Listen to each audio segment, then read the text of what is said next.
ಎಲ್ರಿಗೂ ನಮಸ್ಕಾರ. ನಾನಿವತ್ತು ಪಾಲಕ್ ಡ್ರೈ ಗೋಬಿ ಮಾಡೋದನ್ನು ತೋರಿಸ್ತಾ ಇದ್ದೀನಿ. ಇಲ್ಲಿ ಒಂದು ಮೀಡಿಯಮ್ ಸೈಜ್ ಹೂಕೋಸು ತಗೊಂಡು ಸಣ್ಣದಾಗಿ ಕಟ್ ಮಾಡಿ ಇಟ್ಕೊಂಡಿದ್ದೀನಿ. ಸ್ವಲ್ಪ ನೀರು ಕುದಿಸ್ಕೊಂಡು ಅದರಲ್ಲಿ ಕಟ್ ಮಾಡ್ಕೊಂಡಿರೋ ಹೂಕೋಸು ಹಾಕ್ಕೊಂಡು ಸ್ವಲ್ಪ ಅರಿಶಿನ ಉಪ್ಪು ಹಾಕಿ 10 ನಿಮಿಷ ಬಿಡಬೇಕು.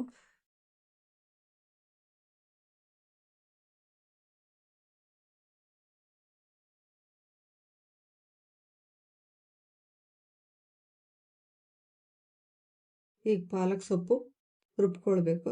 ಸೊಪ್ಪು ಚೆನ್ನಾಗಿ ತೊಳೆದು ಮಿಕ್ಸಿ ಜಾರಲ್ಲಿ ಹಾಕ್ಕೊಂಡು ರುಬ್ಕೊಳ್ತೀನಿ.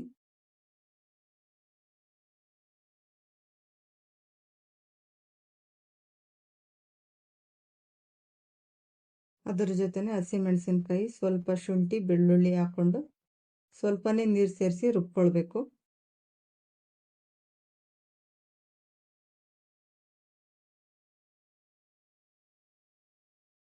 ಈಗ ರುಬ್ಕೊಂಡಿರೋ ಮಿಶ್ರಣನ ಒಂದು ಬೌಲಲ್ಲಿ ಹಾಕ್ಕೊಳ್ಬೇಕು. ಅದಕ್ಕೆ ಅರ್ಧ ಸ್ಪೂನ್ ಧನಿಯಾ ಪುಡಿ, ಅರ್ಧ ಸ್ಪೂನ್ ಖಾರದ ಪುಡಿ, ಅರ್ಧ ಸ್ಪೂನಷ್ಟು ಕಾಳು ಮೆಣಸಿನ ಪುಡಿ, ಸ್ವಲ್ಪ ಗರಂ ಮಸಾಲ, ಅರಿಶಿನ, ರುಚಿಗೆ ಎಷ್ಟು ಬೇಕಷ್ಟು ಉಪ್ಪು ಸೇರಿಸ್ಕೊಂಡು ಮಿಕ್ಸ್ ಮಾಡ್ಕೊಳ್ಬೇಕು. ಸ್ವಲ್ಪನೇ ಇನ್ನೂ ಸೇರಿಸ್ಕೊಳ್ತೀನಿ.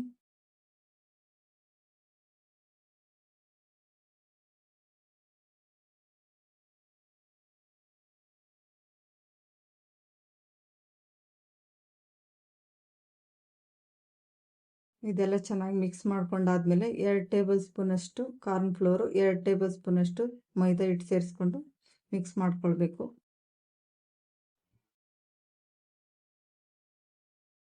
ಇದು ತೆಳ್ಳಗಾಗಿದೆ ಅನಿಸಿದರೆ ಇನ್ನೂ ಸ್ವಲ್ಪ ಕಾರ್ನ್ ಫ್ಲೋರು ಮತ್ತು ಮೈದಾ ಹಿಟ್ಟು ಸೇರಿಸ್ಕೊಳ್ಬೇಕು. ಬಿಸಿ ನೀರಿಂದ ತೆಗೆದು ಮತ್ತೆ 2 ಸತಿ ಕ್ಲೀನ್ ಮಾಡಿ ತೊಳೆದು ಈ ಮಿಶ್ರಣದಲ್ಲಿ ಹಾಕ್ಕೊಂಡು ಎಲ್ಲ ಕಡೆ ಕೋಟಿಂಗ್ ಮಾಡ್ಕೊಳ್ಬೇಕು.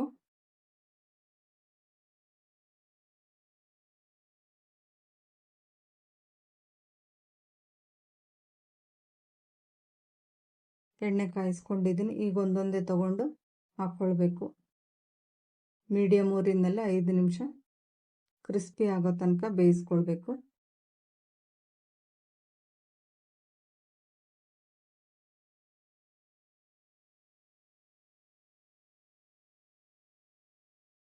ಇದು ಊಟದ ಜೊತೆ ಸೈಡ್ ಡಿಶ್ ಆಗಿ ತಿನ್ಬೋದು.